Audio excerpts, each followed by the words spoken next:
Our next movie is a strange supernatural thriller that is erotic and absorbing, and finally, I'm afraid, very frustrating.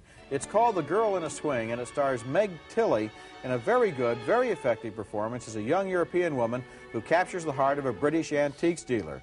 They fall in love at first sight in Copenhagen, and then she follows him to London, and the romance is so mesmerizing that he doesn't realize he knows almost nothing about her.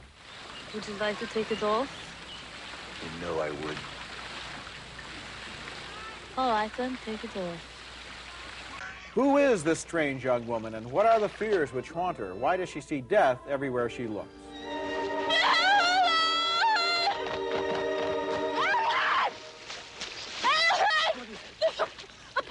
What? There's a pussy down there. It's a little...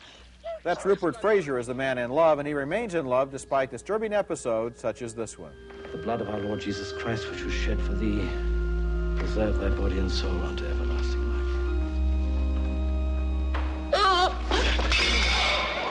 Karen.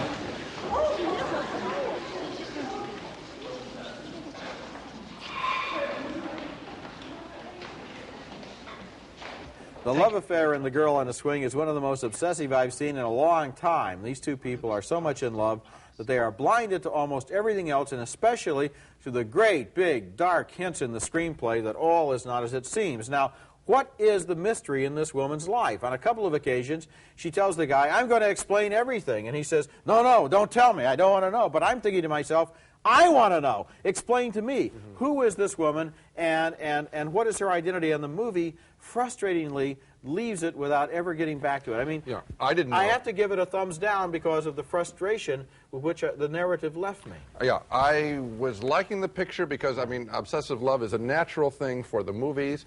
And actually, I think he is more in love with her than she with him, well, because she's totally in. Come on now. But you can't figure out what the gimmick is. That's the problem. I mean, in theory, she's in love with him, but then they keep raising the supernatural level, and so you think there's something else going on.